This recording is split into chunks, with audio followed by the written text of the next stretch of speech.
Sa mundong ito, sinasabi ng mga tao na ang sinumang tinamaan ng malas ay madalas nakakaranas ng taon ng buwisit na nagdudulot ng tuloy-tuloy na kamalasan.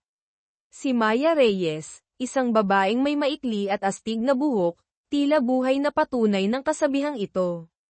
Sa isang masamang araw, habang nagmamaneho para sa isang kliyente sa isang marangyang hotel sa Makati, aksidente niyang nasagi ang kotse ni Cassandra Lopez, isang mayamang dalaga na kilala sa pagiging maarte at mayabang. Habang nag-aaway sila ng matindi, isang hindi sinasadyang tulak ang nagdulot kay Cassandra na matambo ng husto. Alam ni Maya na bilang isang mahirap na babae, wala siyang laban sa isang mayaman, kaya't napilitan siyang lunukin ang kanyang galit at pumunta sa Makati Medical Center kung saan nagpapagaling si Cassandra. Doon, buong pagpapakumbaba siyang lumuhad at nagmakaawa para sa kapatawaran. Ngunit paano nga ba makakapanalo ang isang mahirap na babae laban sa kapangyarihan ng pera at impluwensya? Hindi man lang pinansin ni Cassandra ang kanyang pagmamakaawa. Ano kaya ang mangyayari kapag ang pera ang nagdidikta ng hustisya? Ano ang gagawin ni Maya para tanggapin ang kanyang paghingi ng tawad? Sa panlabas, mukhang inosente si Maya, parang nasa palengke habang nananaginip ng gising. Ngunit sa likod ng kanyang simpleng anyo, taglay niya ang likas na talento sa panloloko, isang tunay na artista ng kalye. Basta may pera, anumang papel ay kaya niyang gampanan, anumang script ay kaya niyang sundan. Basta may bayad, gagawin ko. Isang araw, isang malaking alok ang dumating kay Maya, magpanggap bilang isang mayamang tagapagmana sa isang marangyang charity auction sa Grand Hyatt Manila. Ang kanyang misyon ay lumahok sa auction, magpakitang gilas, at magbigay ng benepisyo sa taong nasa likod ng plano. Sa husay niyang magsalita na mas malambot pa sa latik, isang matamis na coconut jam ng Pilipinas, at isang anti-gang salamin na, pinataas ang presyo, sa halagang 50,000 pesos, matagumpay niyang napaniwala si Cassandra Lopez na bilhin ito sa halagang ₱250,000. Ang talino at kakayahang magpanggap ni Maya ay hindi nakaligtas sa mata ni Isabel Bel Dizon, isang batang negosyante, makapangyarihan, at siya ring nag-utos kay Maya sa misyon na ito. Hindi na siya nagpaligoy-ligoy tulad ng jeepney sa rush hour, direktang kinausap ni Bel si Maya para mag-alok ng trabaho. Matapos ang maikling pakikipag-usap, inamin ni Bel na alam niyang ang mayamang tagapagmana na persona ni Maya ay isang huwad lamang.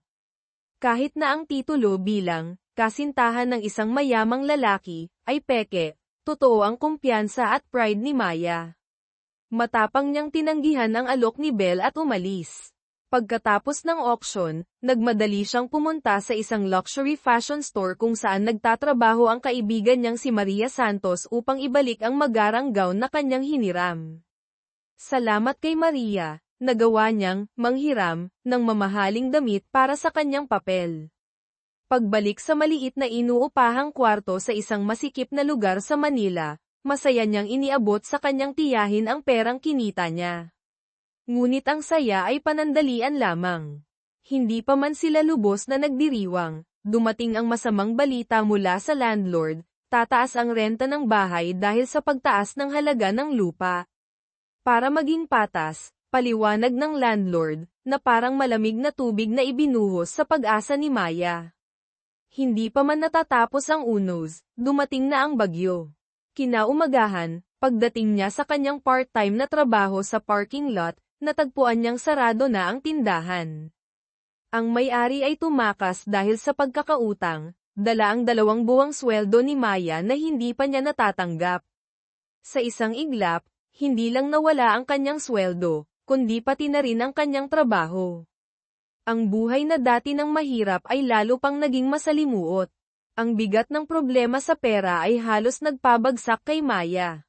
Samantala, sa isang marangyang mansyon sa Tagaytay, bumalik si Bel Dizon sa Pilipinas sakay ng pinakamabilis na flight upang bisitahin ang kanyang ama, si Don Alejandro Dizon.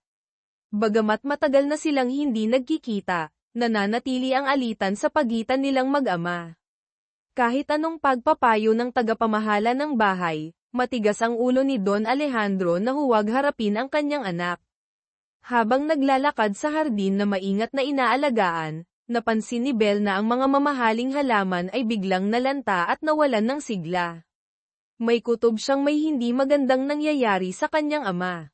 Sa kabila ng pagtanggi nito, pilit siyang pumasok sa silid ng kanyang ama. Ang eksenang bumungad sa kanya ay si Don Alejandro na nakahiga sa kama, mahina ang paghinga.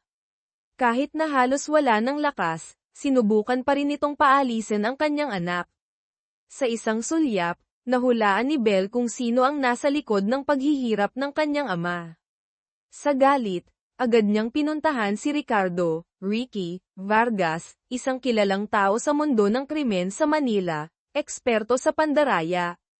Sa pagkakataong ito, dumating si Belle nang may matinding determinasyon na bawiin ang lahat ng perang niloko ni Ricky mula sa kanyang ama. Dahil sa nakaraan niyang panloloko kay Don Alejandro, hindi natakot si Ricky sa pagdating ni Belle. Sa halip, tiningnan niya ang batang itsura ni Belle at inisip na madali niya itong malalamangan. Sa kumpiyansang parang hari, inilabas ni Ricky ang isang revolver at nag-alok ng larong Russian roulette.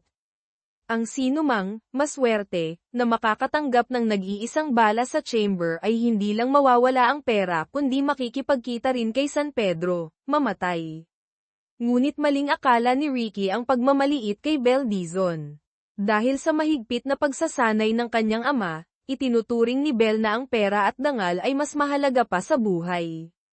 Walang takot, itinapat niya ang baril sa kanyang sentido, malamig ang tingin, at buong tapang na pinindot ang gatilyo. Tumunog ang click ng walang bala. Ang kanyang mukha na walang bahid ng takot at ang matalim niyang tingin ay nagdulot ng kaba sa mga tauhan ni Ricky. Sa harap ng kanyang mga tauhan, walang pasubali niyang inilantad ang kalokohan ni Ricky. Ang tinatawag na boss ay naglakas loob lamang gumamit ng pekeng bala para manakot. Yang mga gimmick mo, pwede mong gamitin sa tatay ko, pero sa akin, barya lang yan. Sa harap ng mga nakakagulat na tingin ng lahat, pinalitan ni Belle ang bala sa baril ng totoong bala. Malamig ang kanyang ekspresyon habang muli niyang itinutok ang baril sa kanyang sentido at pinindot ang gatilyo. Isang malutong na click ang narinig. Ang tapang at pagiging walang takot ng maliit na dalaga ay nagdulot ng pamumutla kay Ricky, na halos hindi na makagalaw sa takot. Matapos ang mapanganib na pagsubok, itinapat ni Belle ang baril kay Ricky at sinenyasan siyang subukan ang kanyang swerte. Ngunit kahit bigyan pa siya ng ginto o candy, walang lakas ng loob si Ricky na hilahin ang gatilyo. Sa huli, kinuha ni Belle ang maletang puno ng pera para sa kanyang ama at umalis ng walang kaba. Sa mga sandaling iyon, sa wakas ay nagsalita si Don Alejandro. May kahinaan ang boses, ano ang gusto mo mula sa isang matandang mahina na tulad ko? Alam niyang may utang siya sa kanyang anak na babae, isang buhay.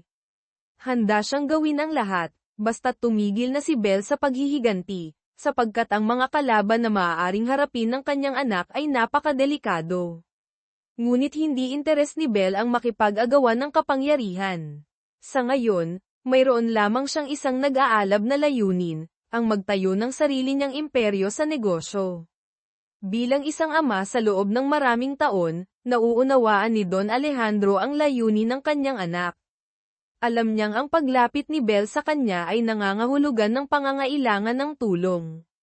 Matapos ang mahabang usapan, sa wakas ay pumayag si Don Alejandro na suportahan ang kanyang anak sa pagsali sa prestihiyosong Makati Business Club, MBC. Balik kay Maya. Matapos makuha ang pagpayag ng kanyang ama, agad na bumalik si Belle sa Manila upang maghanda para sa nalalapit na mahalagang pulong ng mga shareholder. Samantala, si Maya, na nawalan na ng pera at trabaho, ay napilitang lunukin ang kanyang mataas na pride at lumapit kay Belle Dizon. Sa pagkakataong ito, tinanggap ni Maya ang alok ng pakikipagtulungan na dati niyang tinanggihan. Gamit ang kanyang kahangahangang talento sa pag-arte at ang tulong ng tahimik ngunit maasahang bodyguard na si Benjo Aguilar, matagumpay na nakuha ni Maya ang data mula sa telepono ng anak ni Chairman Henry Lim, isang malaking karibal sa negosyo ni Bell. Ang data ay naglalaman ng mga ebidensya ng pandarambong at paglustay ng pondo ng kumpanya ng anak ni Chairman Lim. Hawak ang ebidensya, dumiretso si Bell sa Chairman Lim sa isang marangyang restaurant, ang Blackbird sa Nielsen Tower, upang harapin siya. Ngunit ang isang veterano tulad ni Chairman Lim ay hindi natatakot sa mga banta. Sa harap ni Bell, walang pag-aalinlangan niyang pinunit ang mga dokumento at itinapon ito sa kanya. Hindi nagtagal, dumating din si Marco Ignacio sa Blackbird. Naroon siya upang makipag-usap kay Chairman Lim tungkol sa kaso ng kanyang ama, si Don Rafael Ignacio. Dahil sa mga paglabag sa negosyo, si Don Rafael ay iniimbestigahan ng NBI, National Bureau of Investigation. Ang tiyuhin ni Marco, si Tito Miguel, ay umaasa sa tulong ni Chairman Lim upang makipag-ugnayan sa isang makapangyarihang tao na maaaring makialam sa kaso. Habang abala si Tito Miguel sa paghingi ng tulong, hindi sumang-ayon si Marco. Alam niya na ang kanyang ama at ang makapangyarihang tao na iyon ay dating magkaibigan ngunit ngayoy mortal na magkaaway. Nais ni Marco na hanapan ng solusyon ang problema sa sarili niyang paraan.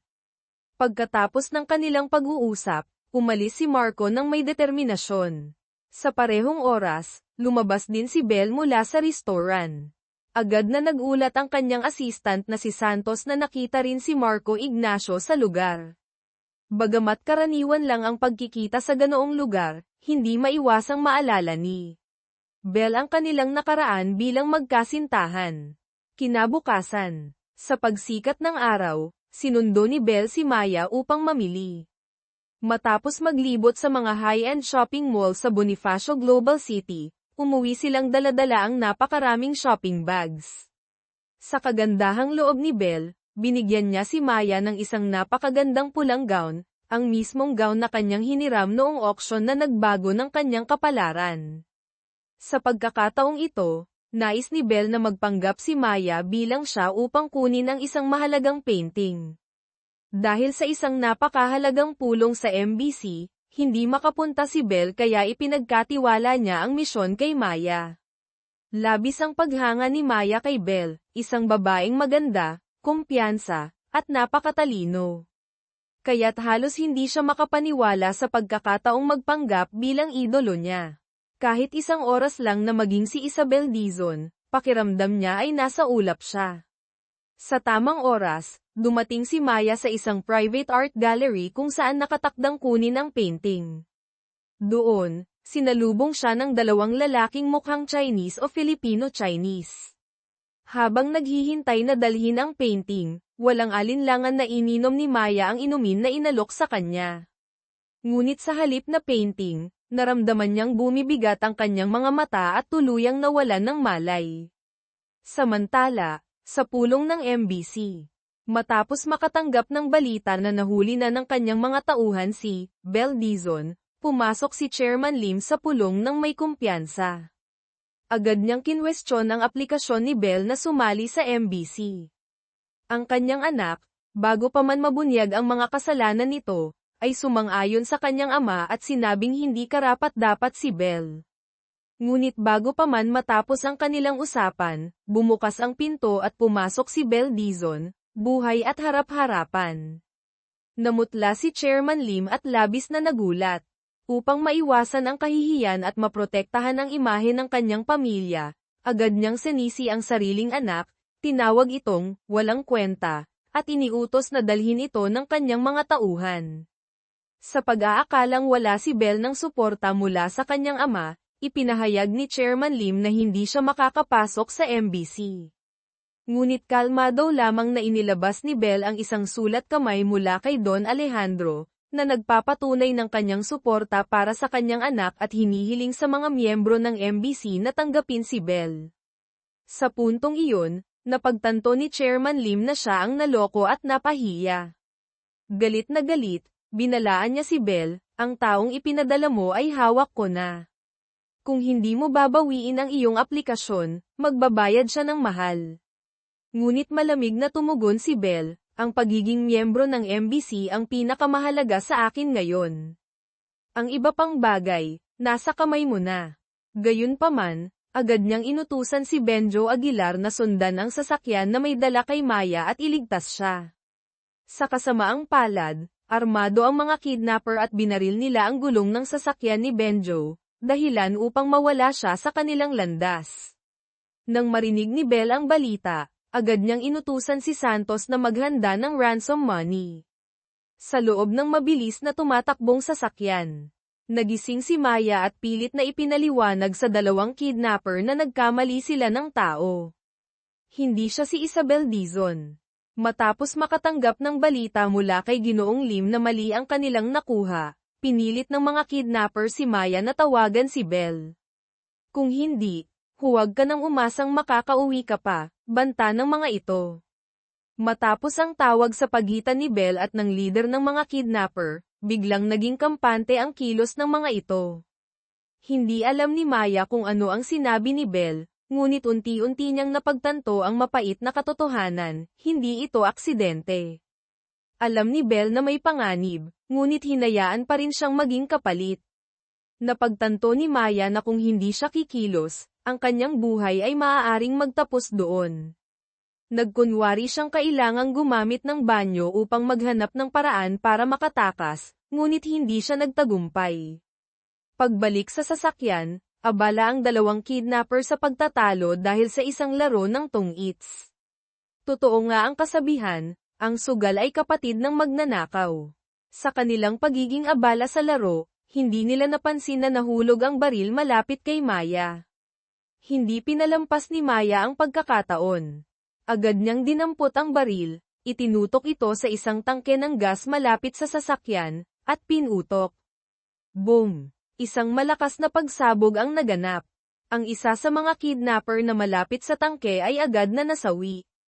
Sa gitna ng kaguluhan, tumakbo si Maya palabas ng sasakyan. Sa tamang panahon, dumating si Benjo Aguilar at mabilis na inasikaso ang natitirang leader ng mga kidnapper.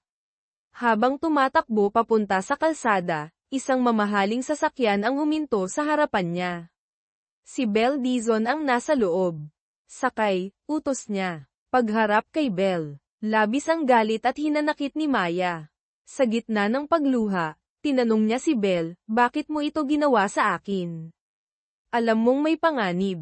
Saglit na tiningnan ni Bell ang mamahaling damit ni Maya na ngayoy puno ng dumi. Malamig niyang sinabi, sayang, nasira ang damit. Pagkatapos ay hinikayat niya si Maya na sumakay.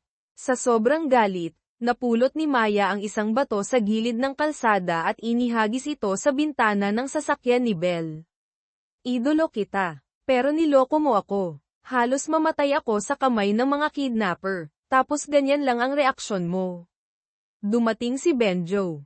Tahimik na iniutos ni Bell, ihatid siya pauwi. Pagkatapos ay pumasok siya sa kanyang sasakyan, iniwan si Maya na may pusong sugatan at labis na pagkadismaya. Sa pag-uwi, habang nasa biyahe, hindi mapigilan ni Maya ang pagbuhos ng sama ng loob laban kay Bell. Tinawag niya itong mapagsamantala at sinungaling. Ngunit biglang nagsalita si Benjo, ang boss ko ay sobrang maingat at kuripot. Pero naglaan siya ng pera para sa ransom mo. Natigilan si Maya at natahimik. Isang bagong plano. Napansin ni Bell ang natatanging tapang at determinasyon ni Maya. Sa kanyang isipan, unti-unting nabuo ang isang bagong plano. Pinagpatuloy ni Benjo ang pagbantay kay Maya, at nakita niya itong nagtatrabaho ng iba't ibang trabaho, mula sa paghuhugas ng sasakyan, pagtulong sa mga kainan, hanggang sa pagde-deliver ng mga produkto. Kahit nahihirapan, nanatili si Maya na masayahin at puno ng pag-asa. Sa kabila ng galit kay Bell, hindi magawang itapon ni Maya ang mga mamahaling damit na binili nito para sa kanya. Sa halip, dinala niya ito pabalik upang isauli.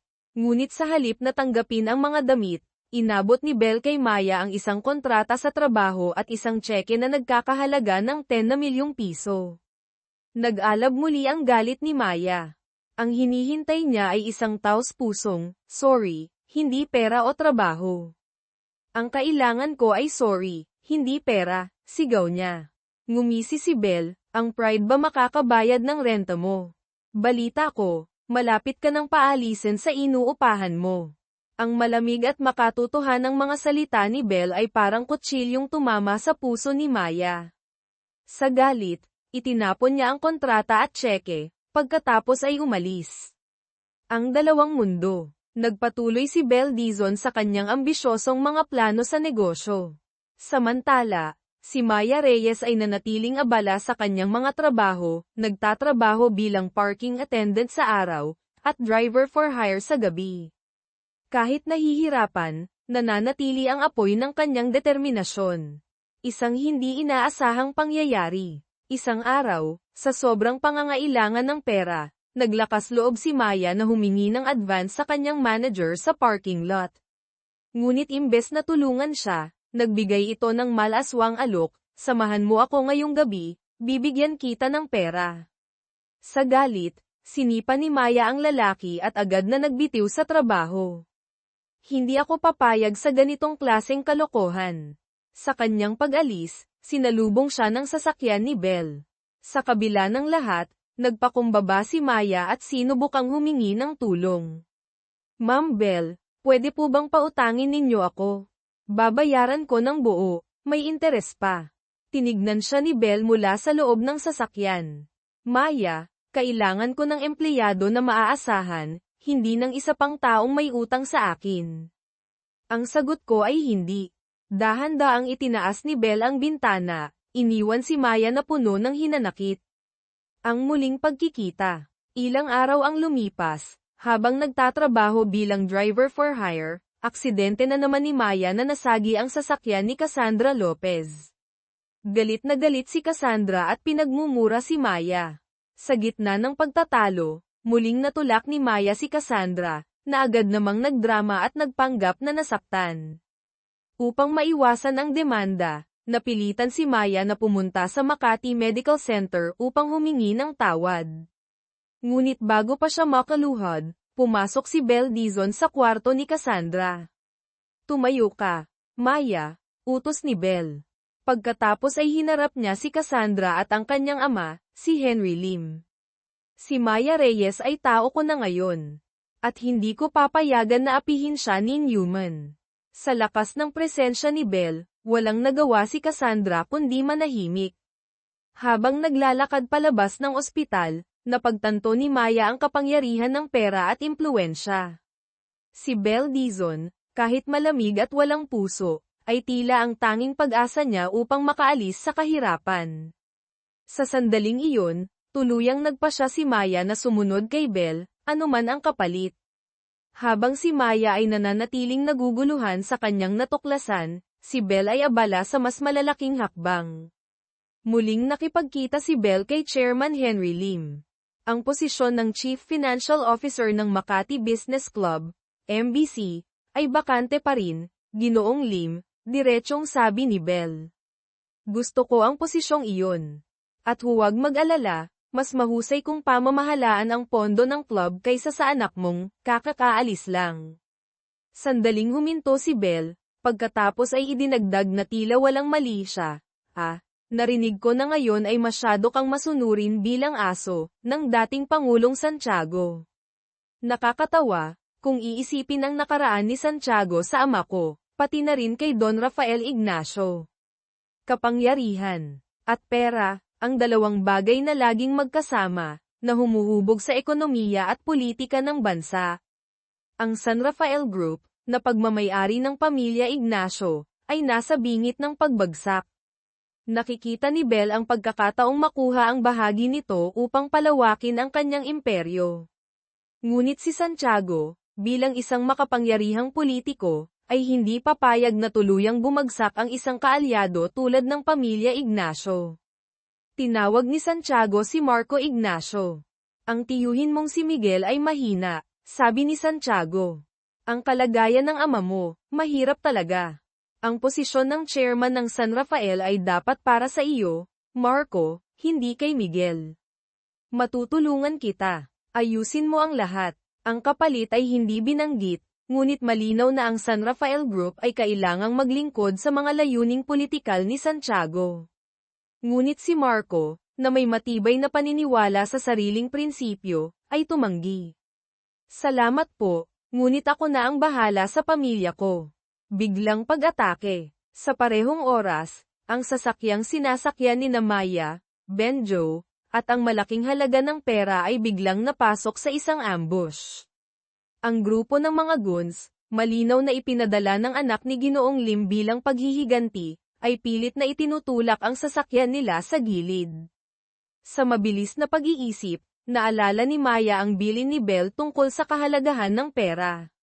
Sa matinding tapang, binaling niya ang manibela at itinulak ang sasakyan papunta sa gate ng isang istasyon ng pulisya, dahilan upang magkalat ang mga sasakyang humahabol.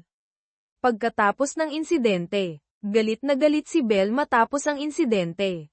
Napakapanganib ng ginawa mo. Pwede mong ilantad ang lahat ng plano ko. Maya, tanggal ka na. Ma'am, sagot ni Maya, tumayo ng matapang. Ikaw ang nagturo sa akin kung gaano kahalaga ang pera. Ang iniisip ko lang ay paano protektahan ang pera, tulad ng sinabi mo. Tinitigan ni Belle si Maya. Sa loob ng ilang segundo, may bahagyang sorpresa at respeto na lumitaw sa kanyang malamig na mga mata. Binawi niya ang desisyon na tanggalin si Maya. Sige, Reyes, may tapang ka rin pala. Simula ngayon, opisyal na kitang gagawin na apprentice ko. Inabot niya kay Maya ang isang makapal na sobre na puno ng pera. Ito ang susunod na aralin. Kunin mo ang perang ito. Gastusin mo lahat. Gumastos sa mga walang kwenta, sa mga bagay na luho. Huwag mong gamitin para sa renta, huwag mong gamitin para sa investment, huwag mong gamitin para sa negosyo. Basta, ubusin mo. Kinuha ni Maya ang sobre, naguguluhan. Gumastos ng walang dahilan. Pagkatapos ng maraming taon na pagtitipid. Ilang araw niyang pinag-isipan kung paano ito gagawin, ngunit hindi niya magawang gastusin ang pera sa walang kwenta. Sa huli, ibinalik niya ang buong sobre kay Belle. Hindi ko kaya, ma'am. Alam ko kung gaano kahalaga ang pera, kaya iniipon ko ito. Napabuntong hininga si Belle. Kung gusto mong yumaman ng tunay, Maya, huwag kang matakot sa paggastos. Hayaan mong damaloy ang pera. Ang takot ang magpapanatili sa'yo sa ilalim. Pagkatapos ay hinayla niya si Maya papunta sa isang high-end na shopping mall sa Bonifacio Global City, BGC. Sa gitna ng mall, sa gitna ng mga marangyang tindahan, muling nakita nila si Cassandra Lopez. Ang presensya ng mayabang na Cassandra, kasama ang kanyang mag-agarang damit, ay nagpalabas ng matinding kompetisyon kay Maya. Sa pagkawala ng kontrol, nagdesisyon siyang mag-shopping ng todo-todo. Sa loob ng 2 oras, naubos ni Maya ang buong halaga ng pera na kailangan niyang pagtrabahuan ng 1 taon, mga damit, bag, sapatos na branded. Pati si Belle ay niregaluhan niya ng isang mamahaling bracelet. Pagbalik sa penthouse. Sa penthouse ni Belle, napapalibutan ng mga shopping bags, naramdaman ni Maya ang kakaibang halo ng kasiyahan at pagkakasala. Tinitigan ni Belle ang mga bags ng walang emosyon. Magaling, sabi niya. Ang susunod na misyon, ibalik ang perang ginastos mo.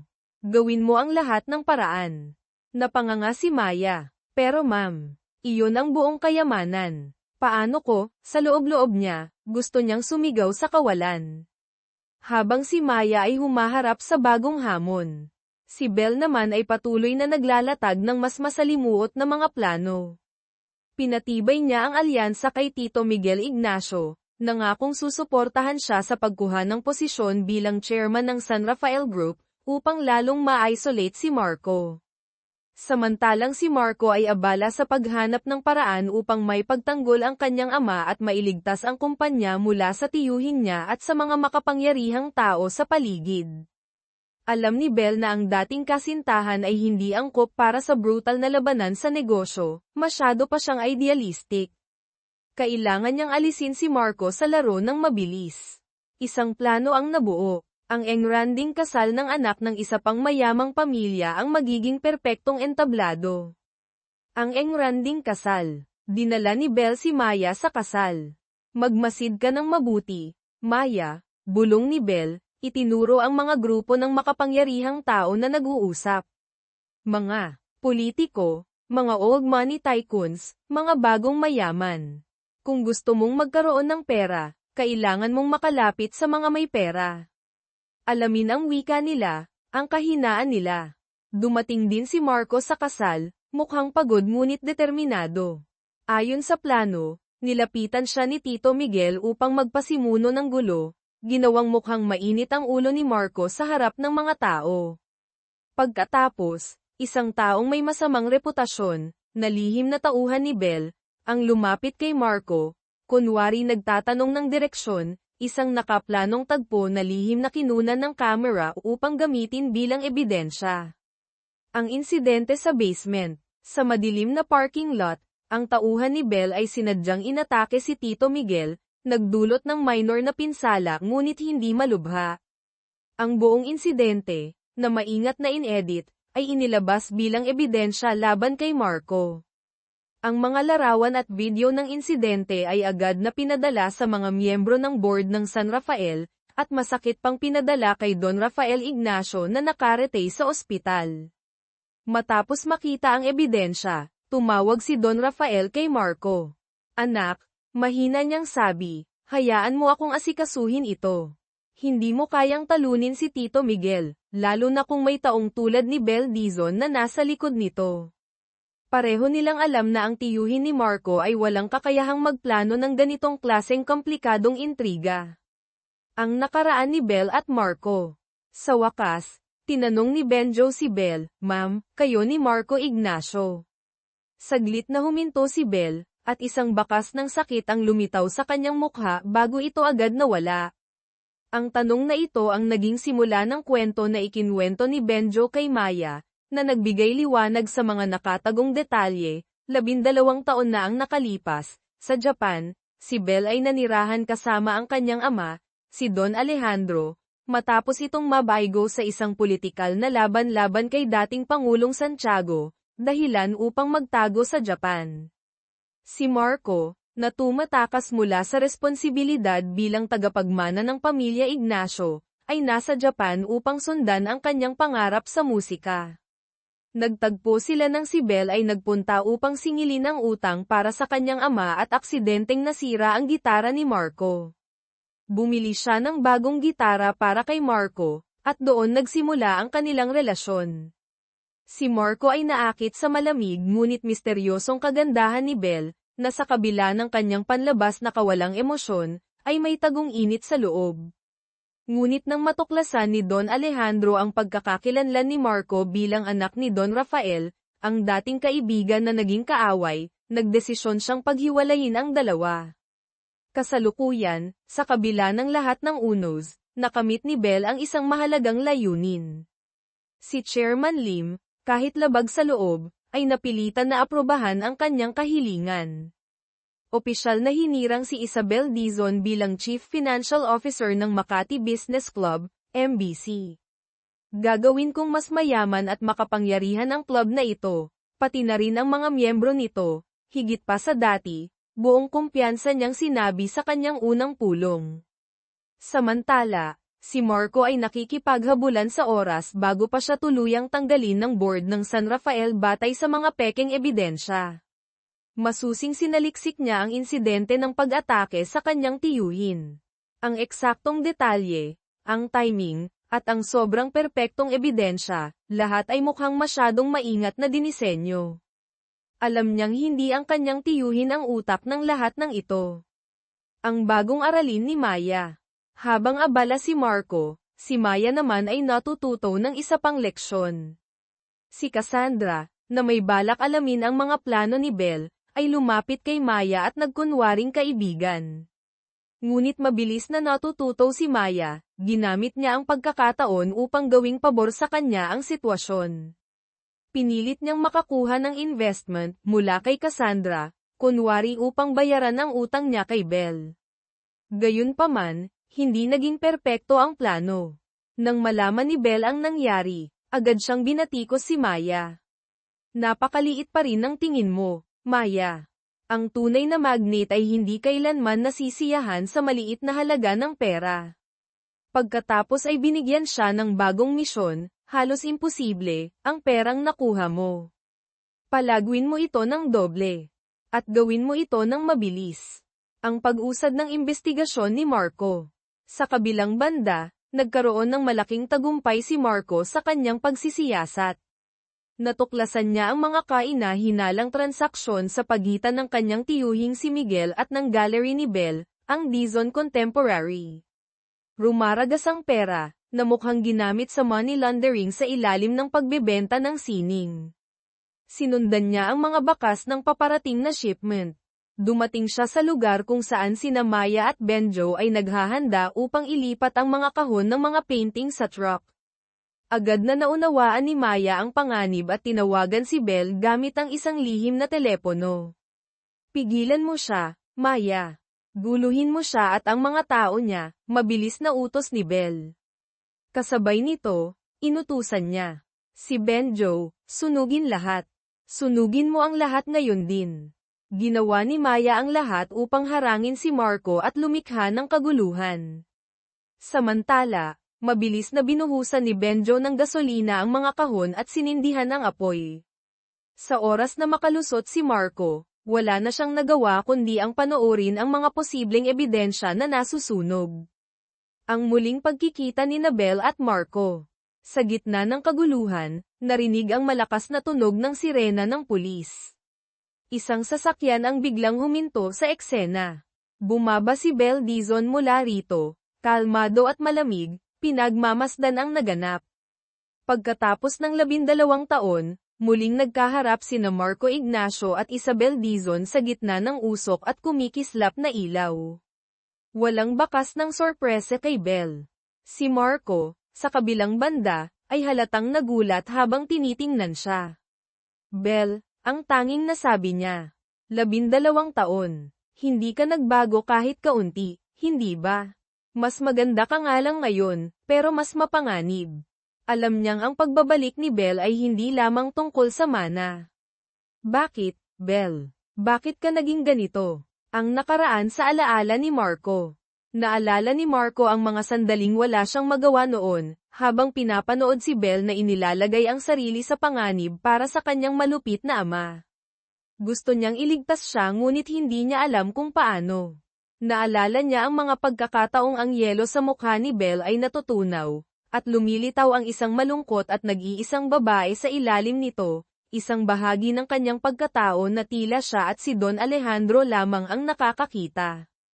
Kasalukuyan, ang mga agarang resulta. Ang mga kahihinatnan ng sunog ay dumating agad. Nagngingit-ngit si Tito Miguel habang pumapasok sa opisina ni Bell, humihingi ng kabayaran. Kabayaran, malamig na tumawa si Bell. Miguel, kung hindi ko sinunog ang mga painting na iyon, ngayon ay nasa harap ka na ng board ng San Rafael, nagpapaliwanag. Mga nagbabagong alyansa. Habang nagbabago ang mga alyansa, lumapit si JT, ang anak ni Ginoong Lim, kay Marco. Ignacio, may pareho tayong kaaway. Ayusin mo ang tiyuhin mo, at ako na ang bahala kay Dizon. Kapag nakuha niya ang kontrol sa MBC at patuloy na sinusuportahan si Santiago, hindi mo magagalaw ang tiyuhin mo, at parehong talo tayo. Ngunit tumanggi si Marco sa alok na ito. Sa halip, hinarap niya ng direkta si Tito Miguel. Alam ko ang tungkol sa pagbebenta ng mga painting, Tiyo. Galing ang impormasyon sa investment fund mismo ni Santiago. Inalok din niya akong tulungan akong makuha ang posisyon ng chairman. Bumaba ang boses ni Marco, puno ng pagbabanta. Bitawan mo na ang ambisyon mo, ngayon din. Kung hindi, pupunta ako kay Santiago at tatanggapin ang alok niya. Hindi ko nais ang posisyon na iyon, ngunit sinisigurado ko, hindi rin ito mapupunta sa'yo. Ang pulong kay Santiago. Nagpatuloy ang nakaschedule na pulong kay dating Pangulong Santiago. Dumating si Bell kasama si Ginoong Lim, ngunit agad na pinaalis ni Santiago si Lim. Wala kang kinalaman sa usapang ito, Henry.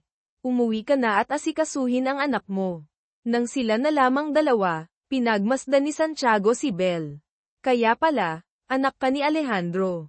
Ano ang gusto mo sa akin? Mapanatag na hinarap siya ni Bell. Alam ko na gusto mong bumalik sa politika. Nagpopondo ka ng isang kandidato para sa susunod na halalan. Ngunit paubos na ang pondo mo.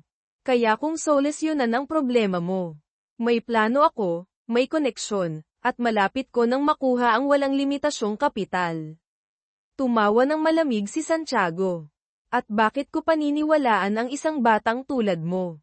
Hindi mo kailangang maniwala, sagot ni Belle, may bahid ng pait sa kanyang boses. Ngayon naiintindihan ko kung bakit madaling naloko ang ama ko ng mga kagaya mo. Hindi ko kailangan ang tiwala mo, Santiago. At sigurado akong hindi mo rin makukuha ang tiwala ko. Negosyo lang ito. Sa ospital. Sa ospital, natanggap ni Don Rafael ang isang lumang litrato, larawan nilang tatlo, siya, si Don Alejandro, at si Santiago noong kanilang kabataan. Kalakip nito ang isang maikling mensahe, bumalik na ang anak ni Alejandro. Ang pagkabigla ay nagdulot ng panibagong pag-collapse. Nang dumating si Marco sa tabi ng kama ng kanyang ama, nakita niya ang litrato. Kahit mahina, nanatiling gising si Don Rafael at sa wakas ay ikinwento ang buong kwento ng tatlong magkaibigang nagkahiwalay dahil sa matinding pagkakanulo. Ang muling paghaharap ni na Marco at Belle. Matapos malaman ang katotohanan, muling hinarap ni Marco si Belle. Umalis ka na, Belle. Bumalik ka sa Japan o kahit saan. Alam ko na ang buong kwento. Niloko ni Santiago ang ama mo. Ang ama ko naman ay naging gaaman. Nagkawatak-watak ang alyansa. Huwag ka nang makialam sa laban para sa kapangyarihan sa pamilya ko. Para kang naglalaro ng apoy. Idinagdag niya, marahil upang odyukan siya, at saka, si Santiago ang sumusuporta sa akin ngayon. Kung paghihiganti o ambisyon ang dahilan mo, wala kang laban. Pagkatapos umalis ni Marco, mag-isa si Belle sa malawak na opisina, katabi ang isang mamahaling bote ng alak. Tinawag niya si Maya. Uminom ka kasama ko, Reyes. Sa pagbagsak ng gabi, sa wakas ay ibinahagi ni Belle ang masakit na bahagi ng kanyang kwento tungkol kay Marco. 12 taon na ang nakalipas, nakaraan ang wakas sa Japan, nang malaman ni Don Alejandro ang tunay na pagkatao ni Marco. Hindi lamang siya tumutol sa relasyon nila, kundi aktibong sinira ang buhay ni Marco. Ginamit ni Don Alejandro ang isang kaibigan ni Marco sa banda, na may utang sa sugal, upang dayin si Marco na pumirma sa mga dokumento na nagdulot ng malaking utang kay Don Alejandro. Nang malaman ito ni Belle, nabigla siya at agad na pinakiusapan si Marco na tumakas. Umalis ka, Marco. Kalimutan mo na ako. Sisirain ka niya. Ngunit nahuli ng mga tauhan ni Don Alejandro si Marco. Natagpuan ni Belle si Marco na bagbog sarado, puno ng pasa, ngunit ang kanyang mga mata ay nanatiling matatag.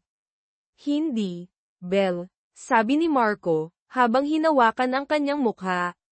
Sabay tayong aalis. Tumakas ka kasama ko. Sa isang sandali, nag-alinlangan si Belle. May bahagyang pag-asa. Pumayag siya. Ngunit may matibay na paninindigan, lalabas tayo sa harapan, Marco. Hindi tayo magtatago na parang mga kriminal. Nag-empake si Belle, kasama ang perang akala niyang ipon niya. Ngunit nang harapin niya ang kanyang ama, ipinakita nito ang mga tala ng gastusin.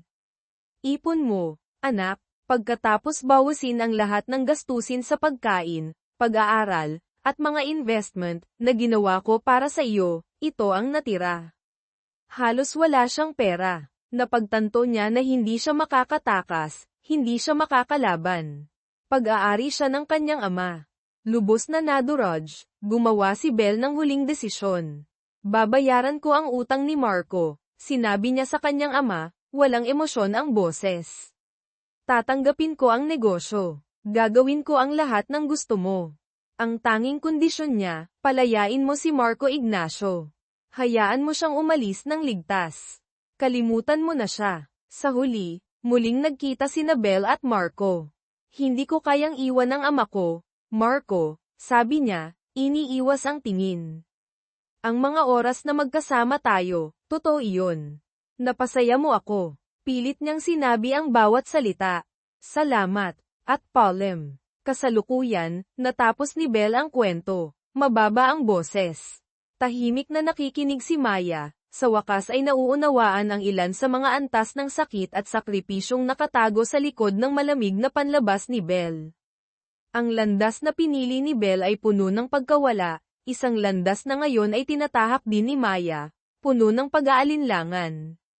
Balang araw magiging napakasama kong tao, Marco, sabi ni Belle, pilit pinapanatili ang malamig na tono ngunit may halong pagkabasag sa loob, mas mabuti na hindi ka nasa tabi ko.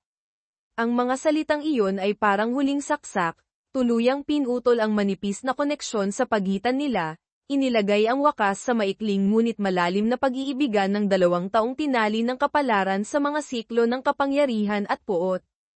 Balik sa kasalukuyan sa Maynila.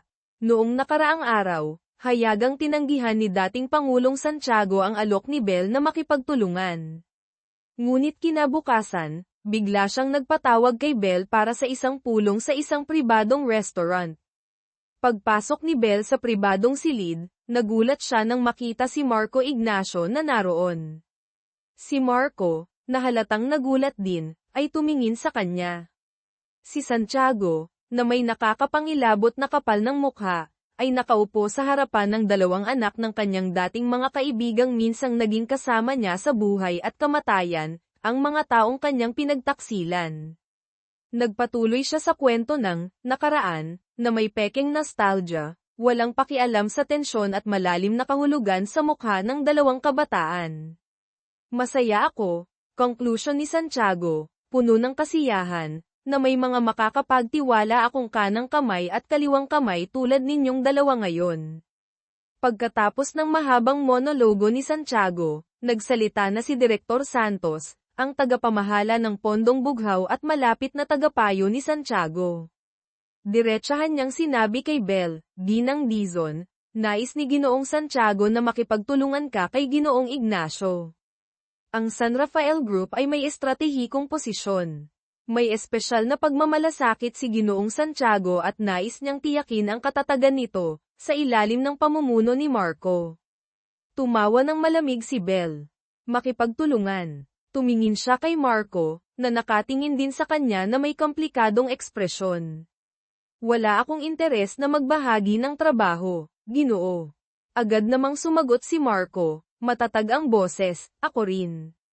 Kung nais ni Ginoong Santiago na gamitin ako ang magiging nag-iisang asong maghahatak ng karwahe para sa kanya. Hindi ko kailangan ng kasama. Tumayo sila pareho, sabay, at iniwan si Santiago at Santos na may malinaw na mensahe, pumili ng isa. Paglabas ni Belle sa silid, hinabol siya ni Santos, at bamulong, Ginang Dizon, ang dahilan kung bakit hindi nagtitiwala si Ginoong Santiago kay Tito Miguel Ignacio. Ay dahil alam namin na si Miguel ang nagplano ng patibong upang isisi kay Don Rafael ang lahat. Bahagyang ngumiti si Belle. Kawili-wiling impormasyon iyon, Direktor Santos. Pero hindi nito babaguhin ang desisyon ko. Hindi ako sasakay sa parehong bangka ni Marco Ignacio. Sa opisina ni Santiago. Sa opisina, pinag-usapan ni Santiago at Santos ang kanilang desisyon. Sa lahat ng aspeto, mas angat si Belle Dizon, puna ni Santos. Matalino, determinado, walang awa. Tahimik na tumingin si Santiago sa bintana. Ang matalas na kutsilyo, mas madaling maghiwa ng kamay ng may-ari. Ang mga salitang puno ng kahulugan ay nagpakita ng kanyang desisyon. Pinili niya si Marco, ang tila mas madaling kontrolin, na may koneksyon sa pamilya na maaari niyang gamitin. Ang sagot ni Belle. Alam ni Belle, sa kanyang katalinuhan, na pipiliin ni Santiago si Marco. Ang tunay na laban ay ngayon pa lamang magsisimula. Inutusan niya ang kanyang koponan na maghanda para sa anumang sitwasyon. Tulad ng inaasahan. Sa tulong ng lihim na suporta mula kay Santiago, marahil sa pamamagitan ni Santos, mabilis na nakakuha si Marco ng matibay na ebidensya laban sa mga financial na anomalya at mga panloloko ni Tito Miguel. Hindi siya nag-atubiling ay lahad ang mga ito sa harap ng board ng San Rafael Group. Ang pangarap ni Tito Miguel na maging chairman ay naglaho na parang bula. Ngunit hindi natapos doon si Santiago. Si Direktor Santos, marahil alinsunod sa utos o sariling pagkukusa, ay agad na naglunsad ng investigasyon laban sa gallery ni Bell, ang Dizon Contemporary, na inakusahan ng mga kaina-hinalang transaksyon, kabilang ang money laundering sa pamamagitan ng pagbebenta ng sining. Dumating ang mga auditor ng Financial Board, na humiling ng pagsusuri sa lahat ng talaan. Nang marinig ni Marco ang balita tungkol sa investigasyon sa gallery ni Bell, agad niyang hinarap si Direktor Santos. Sinabi ko na, malamig na sabi ni Marco, huwag mong galawin si Isabel Dizon nang hindi ako kinukonsulta. Ang babalang ito ay nagpakita ng komplikadong relasyon niya kay Bell, isang kalaban, ngunit may isang hindi maipaliwanag na koneksyon. Samantala, si J.T. Lim, anak ni Henry Lim, na puno ng galit matapos mapahiya ng magkasamang plano ni Bell at Maya, ay nagdesisyon na maghayganti. Ang target niya, si Maya Reyes. Gumawa siya ng plano upang i-frame si Maya, gamit ang isa sa dalawang lalaking Chino na sangkot sa pagdukot sa kanya dati. Maingat niyang inayos ang eksena ng krimen, at pinalabas na si Maya ang may kagagawan. Maya ay pinatawag ng pulisya para sa interogasyon. Ang baril na ginamit niya upang paputukin ang tangke ng gas noong nakaraang insidente, na kinuha ng pulisya bilang ebidensya, ay biglang lumitaw sa eksena ng bagong krimen, na may mga fingerprint niya na maingat na idinagdag. Sa harap ng tila hindi mapapasinungalingang ebidensya at mga testimonya laban sa kanya, pansamantalang ikinulong si Maya dahil sa hinalang pagpatay o sinadyang pananakit. Ang tugon ni Bell. Nang malaman ni J.T. Lim na na-frame na niya si Maya, agad siyang nagpunta kay Marco upang ipagmalaki ang kanyang tagumpay, at subukang hikayatin si Marco na makipagtulungan. Ngunit hindi nakaligtas ang kanilang pag-uusap kay Benjo Aguilar, na tahimik na kumuha ng larawan ng dalawa at iniulat ito kay Bell. Nang malaman ni Bell ang pagkaka-frame kay Maya, kumilos siya ng mabilis. Hindi niya ginamit ang mga komplikadong koneksyon o legal na paraan. Sa halip, ginamit niya ang pinakamalakas niyang sandata, pera. Isang malaking halaga ang lihim na inilabas, na dumaloy sa tamang mga tao, at tila isang himala, ang lahat ng ebidensya laban kay Maya ay biglang naglaho o nabago. Matapos tiyakin ang pansamantalang kaligtasan ni Maya, bagamat nananatili pa rin siya sa kulungan, hinarap ni Bell si Marco. Ignacio, diretsahan niyang sinabi, malamig ang tono, ang labanang ito ay sa pagitan natin. Huwag kailanman galawin ang batang si Maya Reyes. Siya ay tao ko. Ang pagbisita ni Bell kay Don Rafael.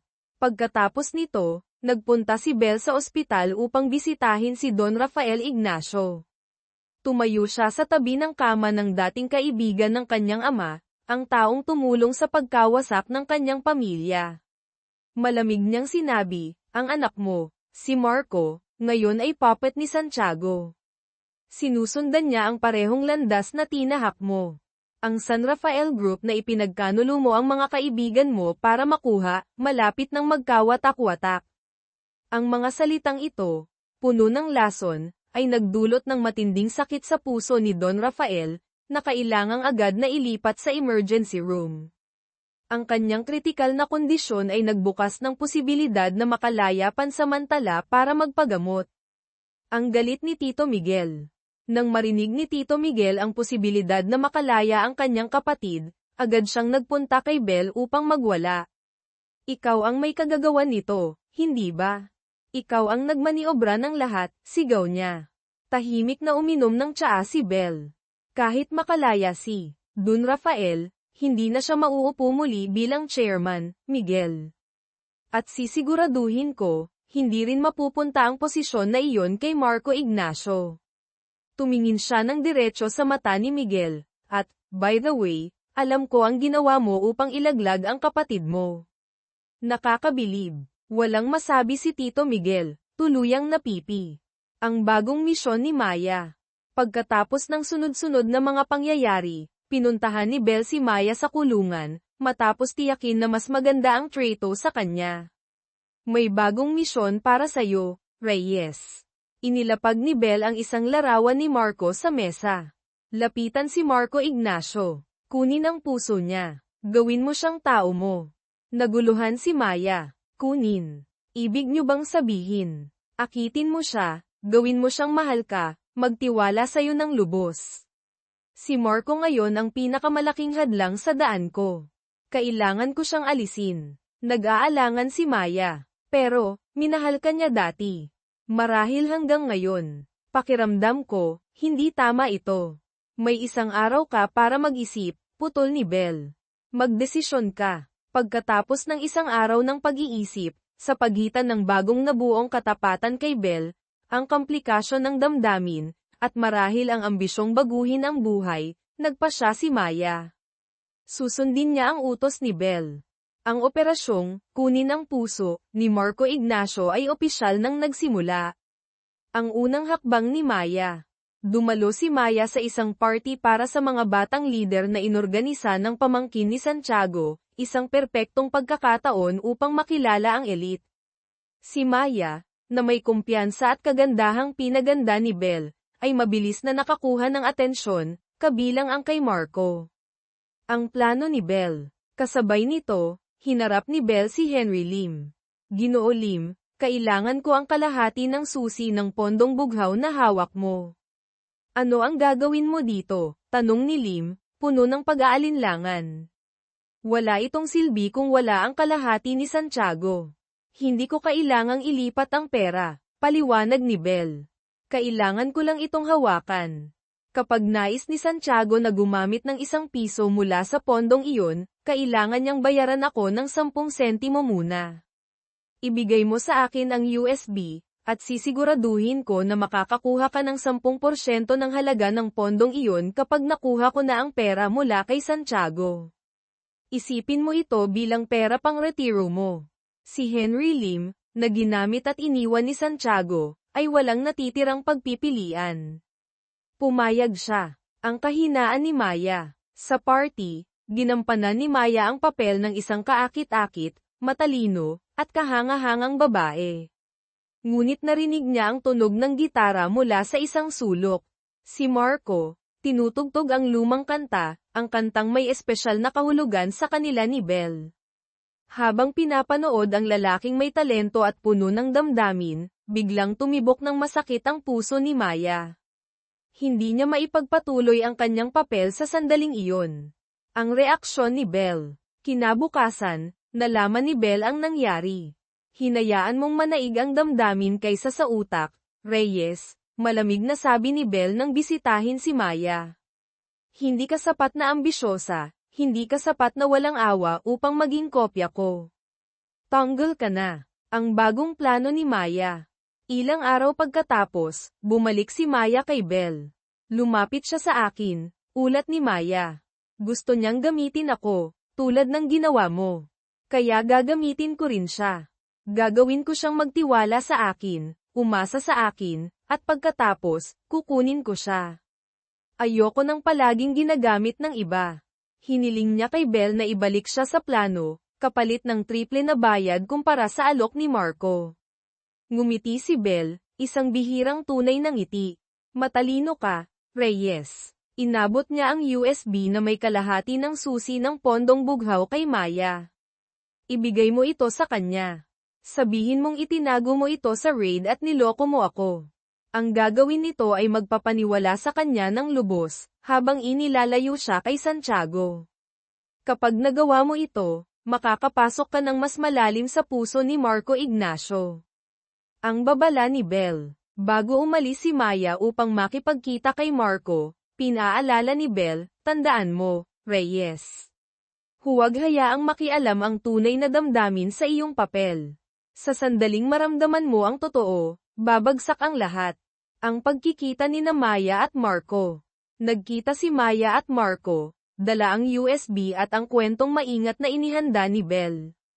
Walang alinlangan, naniwala si Marco at binayaran siya ng malaki. Ayokong madamay ka pa sa gulong ito, Maya, malamig na sabi ni Marco. Maaaring ito na ang huling pagkikita natin.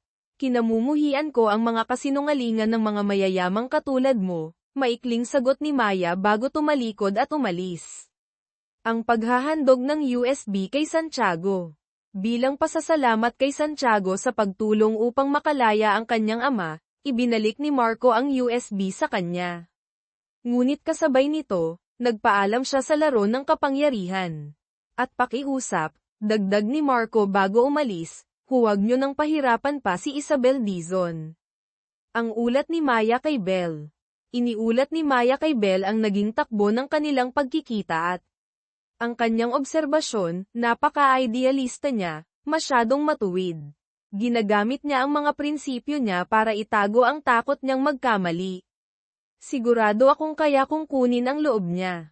Ang galit ni Santiago. Galit na galit si Santiago nang mawala si Marco sa kanyang kontrol, at muling si Belle ang nasa likod ng lahat. Nagpasya siyang bigyan si Belle ng leksyon. Isang tagayusig ang biglang dumating sa opisina ni Belle, dala ang sapina para sa isang investigasyon kaugnay ng umano'y suhol sa isang opisyal na kamakailan lang ay naaresto. Ngunit handa si Belle. Kalma siyang sumama, puno ng kumpiyansa na wala siyang ginawang masama. Ang pag-aalala ni Maya kay Marco. Agad na pinuntahan ni Maya si Marco, kunwari nag-aalala para kay Belle. Mahigpit si Isabel sa pera, sagot ni Marco, bahagyang malamig. Hindi siya basta-basta madadawat sa mga ganitong bagay. Huwag kang masyadong mag-alala. Ang pagdalaw ni Maya kay Belle. Sa kulungan, dinalaw ni Maya si Belle upang mag-ulat. Alam kong sinabi niyo na huwag magpakatotoo, sabi ni Maya, pero sa isang tao tulad ni Marco, marahil ang tamang mga salitang totoo sa tamang panahon ang mas makakagalaw sa kanya. Ang paglabas ni Belle. Matapos ang 2 araw ng interogasyon na walang nahanap na ebidensya, pinalaya si Belle. Agad siyang nagpunta kay Santiago. Nakikita niyo na ba? Tanong niya, puno ng kumpiyansa. Ako ang tanging tao na tunay na makakatulong sa inyo ngayon. Bagamat bahagyang nababahala sa katatagan ni Belle, nanatiling matigas si Santiago. Ang batang ito, sabi niya, mas mahirap kontrolin kaysa sa ama niya. Kailangang turuan ito ng leksyon. Ang susunod na hakbang ni Maya. Sa basbas ni Belle, pinabilis ni Maya ang kanyang plano kay Marco. Sinadya niyang magpakita sa ospital kung saan galing si Marco matapos bisitahin ang kanyang ama. Habang inihatid siya ni Marco pauwi, maingat niyang binanggit ang nakaraan nilang relasyon ni Belle, na may halong sinseridad at panghihinayang. Ang kanyang kilos at salita ay bahagyang gumalaw sa damdamin ni Marco. Ang babala ni Benjo Aguilar. Ngunit hindi nakaligtas kay Benjo Aguilar ang papalapit na relasyon ni Maya at Marco. Nang matuklasan niyang si Maya ay patuloy na sumusunod sa utos ni Belle, mariin niyang kinontra ito. Mali ito, Maya. Hindi tama ang ginagawa mo, diretsong sabi ni Benjo kay Belle. Kung ayaw mo nang sumama, maaari kang umalis, malamig na sagot ni Belle. At si Benjo, puno ng integridad at marahil may lihim na damdamin para kay Maya, ay tuluyang umalis. Ang utos ni Belle kay Maya. Ibalik mo si Benjo Aguilar. Utos ni Belle kay Maya. Ngunit iniulat ni Maya, nasa pintuan na ako ng buhay ni Marco, boss. Kailangan ko na lang kumatok. Ang pagsiklab ng gulo. Hindi pa man nakakagalaw si Santiago laban kay Belle, isang anonymous na artikulo ang biglang lumabas, na nagbabanggit ng mga alingas-ngas tungkol sa mga malalaking negosyo na, napapagod, nasasapilitang pagbibigay sa mga pondo na hindi malinaw ang layunin, tumutukoy sa pondong bughaw. Sa kanyang pagsisiyasat, nalaman ni Santiago na ang impormasyon ay nagmula sa San Rafael Group, isang plano ni Belle na ginamit si Tito Miguel upang magpakalat ng impormasyon at magsimula ng gulo sa pagitan nina Santiago at Don Rafael, Marco. Sa galit, agad na pinahirapan ni Santiago ang mga proyekto ng San Rafael. Ang plano ni Belle. Alam ni Belle na hawak ni Don Rafael ang mga kahinaan ni Santiago mula sa nakaraan. Ang dalawang matandang ito ay magkaugnay sa pamamagitan ng mga lihim at kasalanan. Habang pinapalala ang alitan sa pagitan nila, sinimulan ni Belle ang kanyang plano na reforma sa MBC.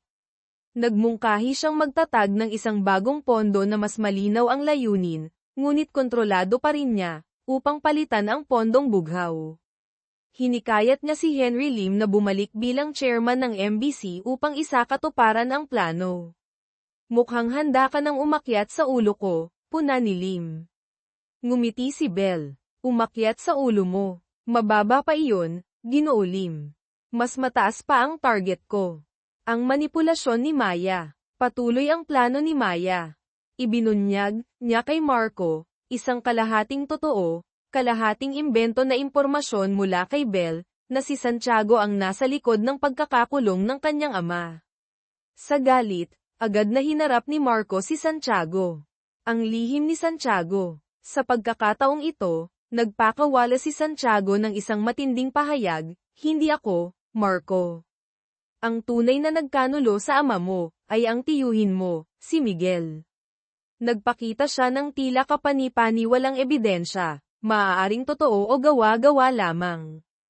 Ang bagong estratehiya ni Santiago. Napansin ni Santiago na lumalakas si Bell at nagiging mas mahirap kontrolin, kaya't nagbago siya ng diskarte. Nag-alok siya ng alyansa kay Bell. Ganito ang usapan, sabi ni Bell sa kanilang lihim na pagpupulong. Ikaw ang may hawak ng kapangyarihan, ako ang may hawak ng pera. Sisiguraduhin kong magkakaroon ka ng isang huling matagumpay na termino, lahat ng gusto mo, makukuha mo. At, kapalit, tanong ni Santiago. Ang unang hakbang, sagot ni Bell, malamig ang tono, ay kailangan nating tuluyang alisin ang matalik mong kaibigan, si Don Rafael Ignacio, pati na rin si Tito Miguel. Linisin natin ang San Rafael. Dahil sa matinding ambisyon, muling pinili ni Santiago na ipagkanulo ang kanyang dating kaibigan. Ang alyansa at ang lihim na record.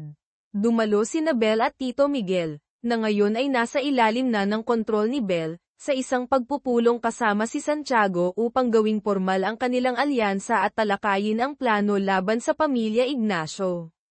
Ngunit hindi nila alam, ang pagpupulong na ito ay lihim na naitala ng isang tao ni Marco. Ang babala ni Don Rafael. Ang driver ni Tito Miguel ay lihim na iniulat kay Marco ang tungkol sa pagpupulong. Agad na pumunta si Marco sa ospital upang sabihin ito sa kanyang ama. Ngunit kahit mahina na, umiling si Don Rafael. Si Miguel, kahit may ambisyon siya, hindi siya ganoon katapang o katuso upang hayagang makipagtulungan sa mga kaaway ng pamilya natin, sabi niya. Pinilit niyang maniwala na may natitira pang dangal ang kanyang kapatid. Ang pagdududa ni Marco kay Maya. Hindi nagtagal, nakahanap ng dahilan si Marco upang makipagkita kay Maya. Ang Dizon Contemporary, tanong niya ng direkta, ang mga matay puno ng pagdududa, may kaugnayan ba ito sa mga aktibidad ng tiyuhin kong si Tito Miguel Ignacio? Bagamat may kaunting kaba, nanatili si Maya na kalmado.